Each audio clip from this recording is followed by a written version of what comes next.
and welcome to the Where People Meet podcast, the event technology podcast for the worldwide meetings and events industry. I'm your host, Mitch Malinsky, Head of Strategic Partnerships here at Feedloop in beautiful Toronto.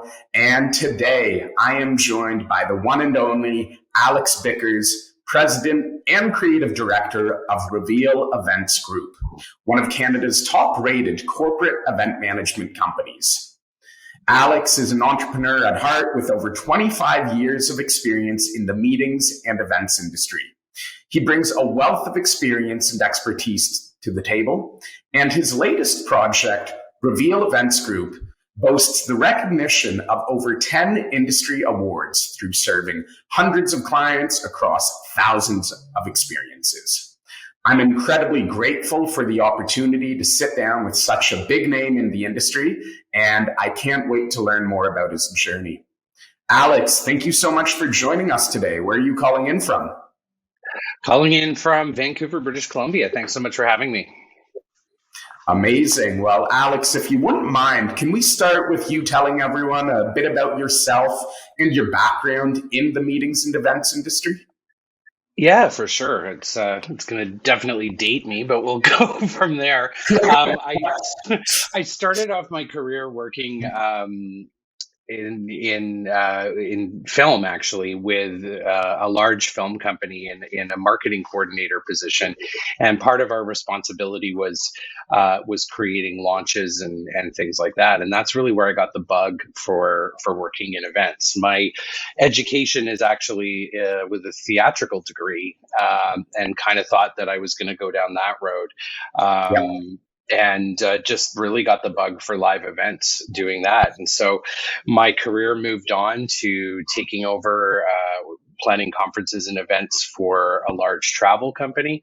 And then I spent a really long time working with Canada's largest production and event staffing company in a senior role. And that really gave me the insight and experience into so many large events, working with the Olympics and working with large touring shows and things like that. And so I found that I'd always been sitting kind of on the outside as a supplier where I loved what I was doing, but my passion was definitely lying with being the person who's planning and being the company that's planning. And I had always kind of had Reveal sitting in the side table ready to go, and in 2018 it was the time to do it, and took the leap of faith and branched out and started my own company.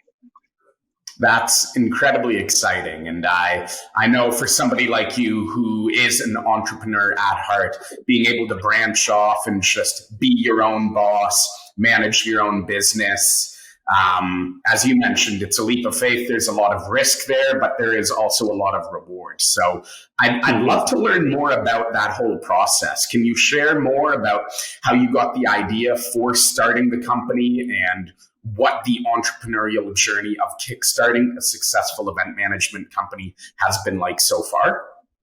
Yeah, well, I mean, again, it was always sitting on the back burner for me, right? Wanting to do it. And I think not having the confidence or being risk adverse, and you have that imposter syndrome constantly. Like, well, if I go out and do I take that risk? Do I take that financial risk for myself and my family? Do I walk away from being comfortable and very happy in the work that I'm doing? But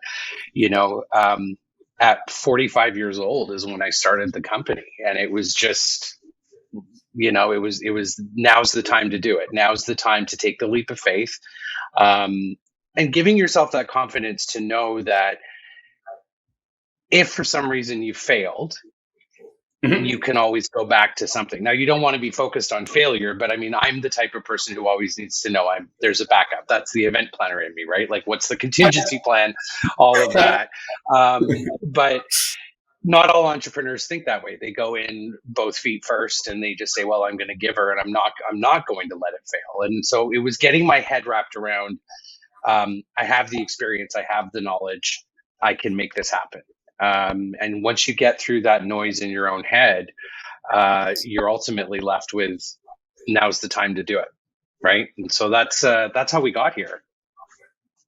And it's been an amazing journey so far. I know you've worked with some big name clients. As I mentioned earlier in the intro, you've received some pretty awesome awards in the industry, which is just very nice to see you getting the recognition for all of this hard work over the years.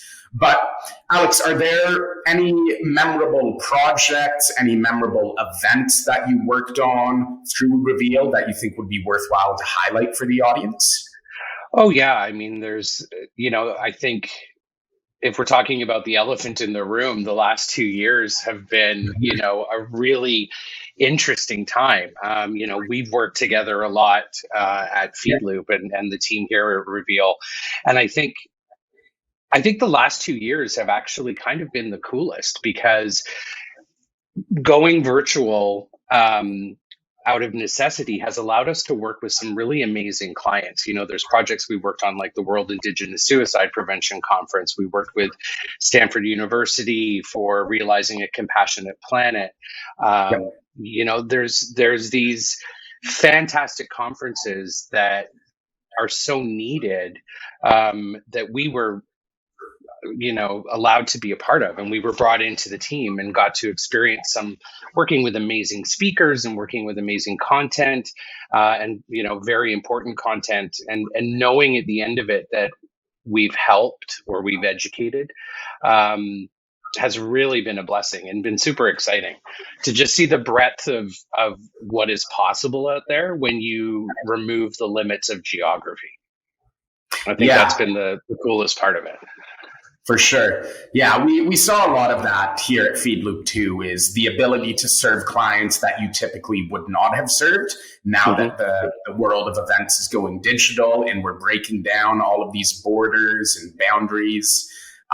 But that was very interesting timing because you started Reveal back in 2018. And at that time, I have a funny feeling you had no idea that there was an impending pandemic that was just going to throw a wrench in all your plans. But Can you tell us about that? Like what was your reaction at that time, March 2020, when the pandemic hit, everything shuts down? What was your reaction and how did your team pivot?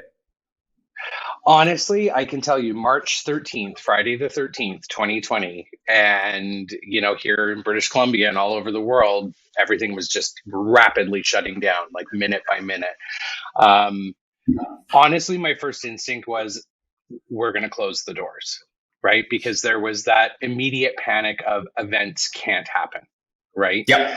Which I know was, in our industry, was felt globally at that point. I think the reaction I had was get through that day and kind of let it sink in. And then immediately afterwards was, what do we need to do to survive? And starting to take a look at, okay, events can't happen, right? We know that events can happen. That's a non-negotiable. Events can't happen. However, there are events that have to happen, right? There's continuing education that people need to get their CE credits so they can continue to do their jobs, and things like that. So quickly pivoting to who still needs to have events, and what is it going to look like for them having to go digital? And then that's how we got connected with FeedLoop.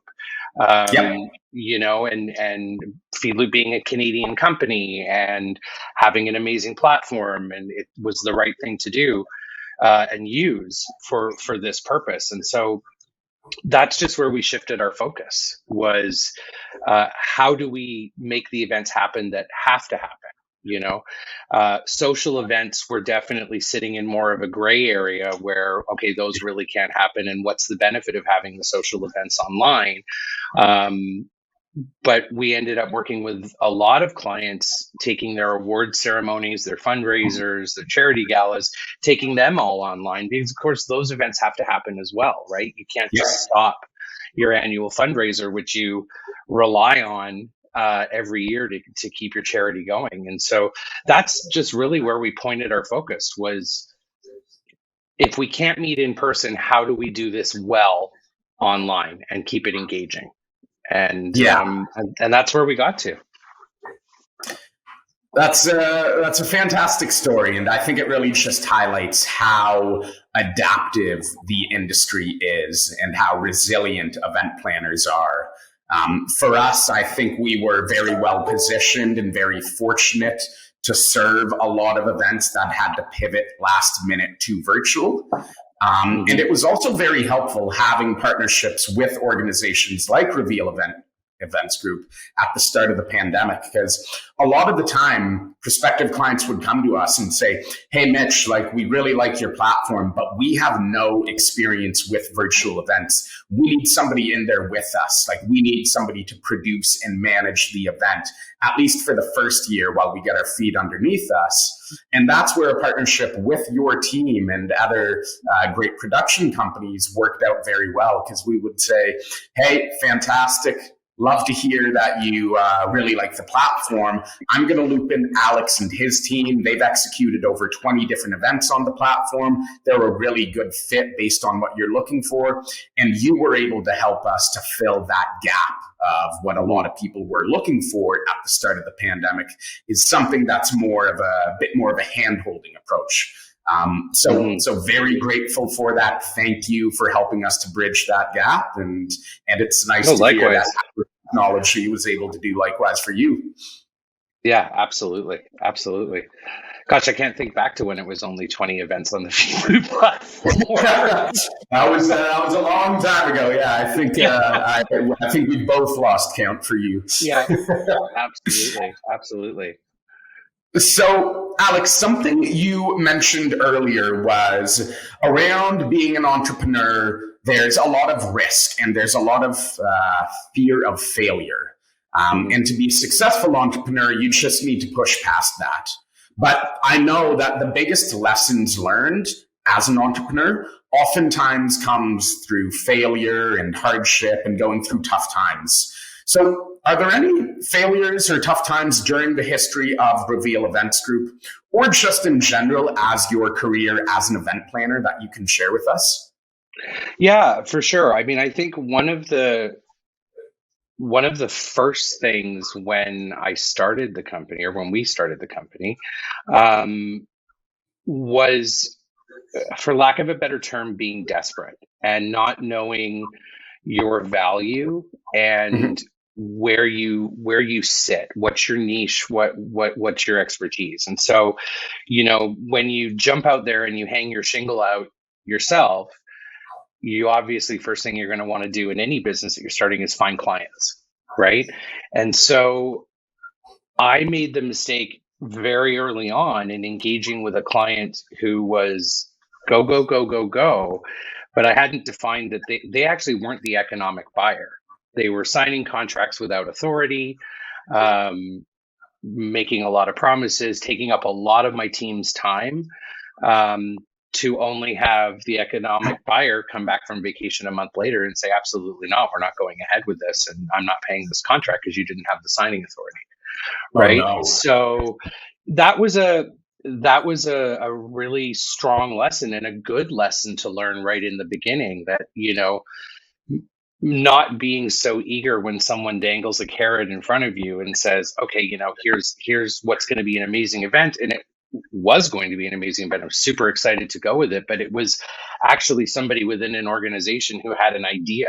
It was not anywhere down the road, but I just jumped on the train and took it to 100 miles an hour. Right. And so knowing in the beginning the right questions to ask, and am I talking to the right person, and are our contracts solid enough, seeking legal advice to have all of that institutional memory within your organization when you start, to have it vetted, to have it be solid. If you don't, I'm not a lawyer. I don't know how to write contracts, right? So thinking that I could piece together something from templates on the internet and have it stick. Those are the wheels on the ground things that you need to know when you're starting a business, setting your business up for success, right. And going from there. Yeah, for sure. And as a fellow salesperson, that's something that I've learned along the way as well, is it's very important to not only qualify your services for the client and ensure that that you're a good fit for them, but the other way around, you need to qualify that client and see, does it really make sense for me to continue with this relationship? Because in some cases it may not, and it might just be in both parties' best interests to go the other way. And yeah, I've learned that before, definitely.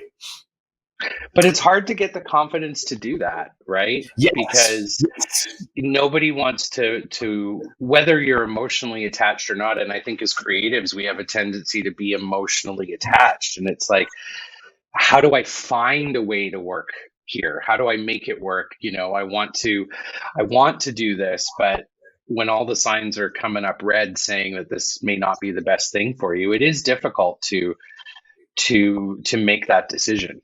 Right? It is. And I think that just comes with experience, recognizing when to make that decision.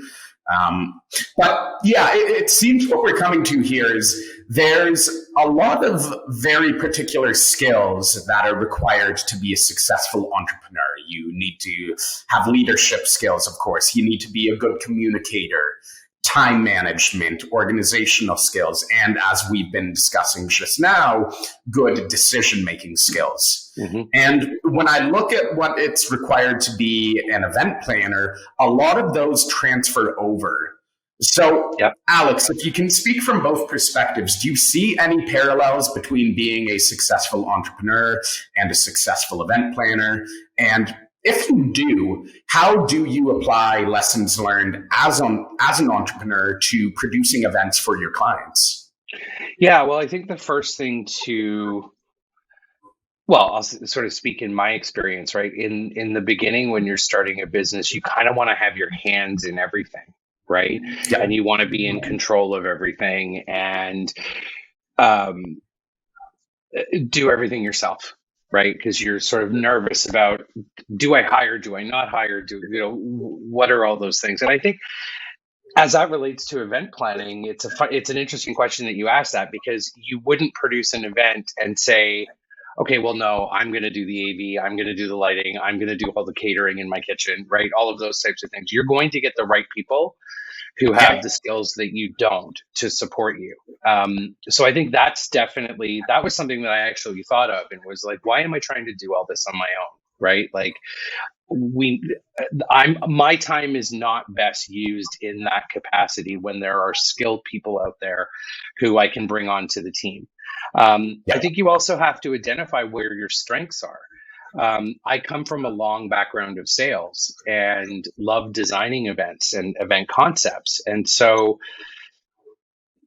I was better focused in building the business on being the face of the company and being out there talking to people and saying, okay, what do you want to accomplish? What do you want to do? Well, we could do this, we could do this, we could do this. And then finding people on my team who are experts in executing those things.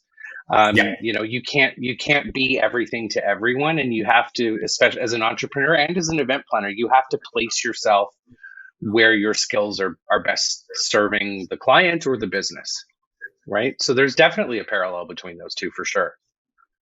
For sure. Yeah. So if I may, just to highlight this for the listeners, it seems some of the lessons learned that you're applying as an entrepreneur to being an event planner is, first off, recognize your strengths, recognize your weaknesses.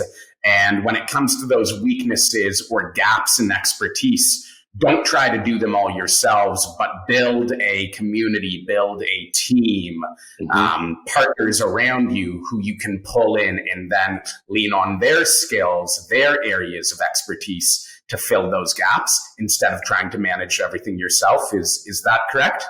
Yeah, exactly. And finding the group of suppliers and industry partners that best align with your business and your vision and your core business values. We've been really, it's been super exciting during the pandemic and during the years of owning this business is we have a fantastic group of partners, Feedloop being one. We have AV partners, we have lighting partners. Those are the people that we go to, that we trust. So we know that those partners are the partners that are going to treat our clients exactly as if they were their own. Right. And we have confidence in those partnerships to present them to our clients, right? So we say, you know what, you've said you want to do this. Here's the platform that, we know will serve you best. This is Yeah. our AV partner. This is our lighting partner. These are the people that we work with. And so, yeah, 100%. Align yourself with businesses and partners that have similar values, and you'll be golden. I love that. And just speaking from what I've seen, we've been partnered together for the past few years now. Mm-hmm. Every client that is referred to you, every event that you run on the platform, it's a fantastic experience. The clients are happy. The participants are happy. I know the sponsors are very happy. You do a very good job presenting and communicating sponsor ROI. And this is why you should be participating at this event year after year. But I guess what I'm trying to say here is we've had the pleasure of working alongside you and Reveal Events Group over the past couple of years. I'm interested, what does the future look like for Reveal Events Group? Now that events are getting back on site, now that people are toying with the idea of, hey, am I going to continue with virtual? Am I going to pivot back to fully in-person? Would love to hear where your team is at and your thoughts on the company going forward. Yeah, well, I can tell you for sure that I don't think virtual is going anywhere. And I think, yes, people absolutely want to get back to fully in-person events. And I think there are social events that need to happen in person for sure. Yeah.